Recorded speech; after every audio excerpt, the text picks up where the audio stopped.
Tingin, tingin, pakinggan.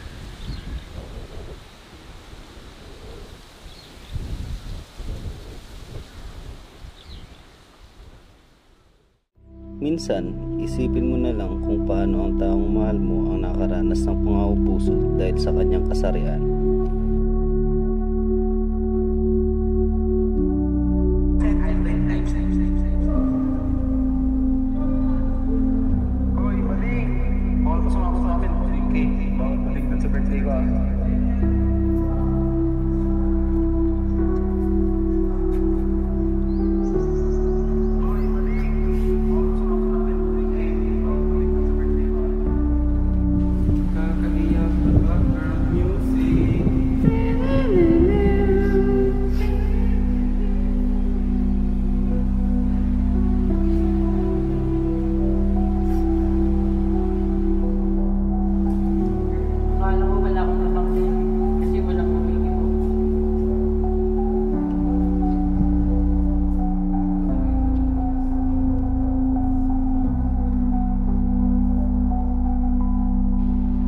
Sakit ng katawan, sakit ng puso, at takot na araw-araw na dinaranas ng mga biktima ng gender-based violence. Hindi ito dapat pinapabayaang mangyari sa kahit sino. Kahit sino tayo, pwede tayo maging biktima o saksi. Kaya mahalagang maging bukas ang puso at isipan natin para makinig, umalalay at tumulong.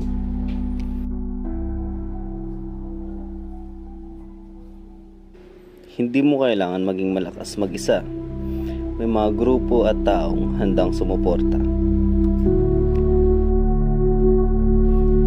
Ang laban na ito ay laban ng bawat isa sa atin, para sa mga taong walang boses at sa mga taong nawalan ng pag-asa. Sama-sama nating wakasan ng takot, lungkot at sakit.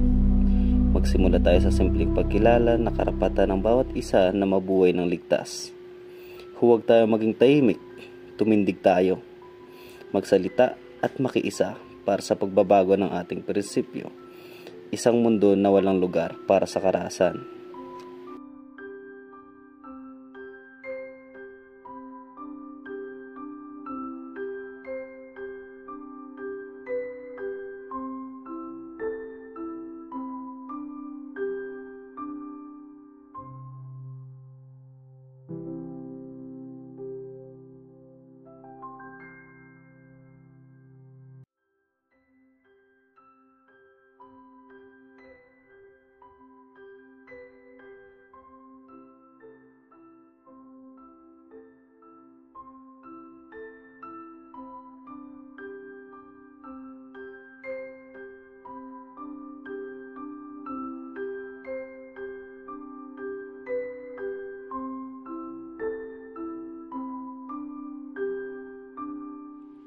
Ang pagbabago, hindi kailangan maging ingrande.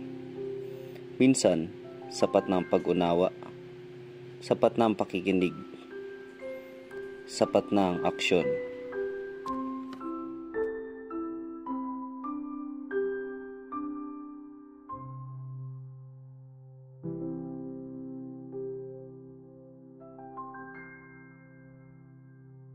Respeto ang simula.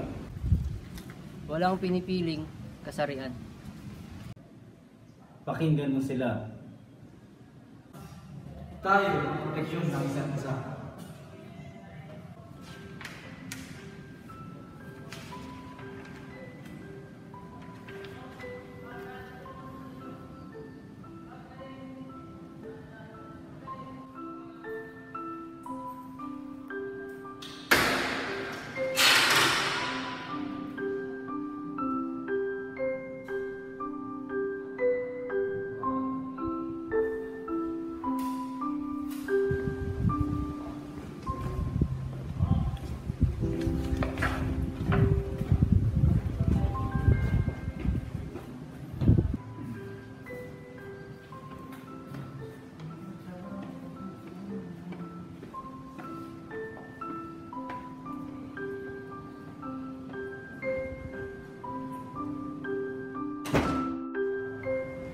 Minsan, boses mo lang ang kailangan para may mailigtas.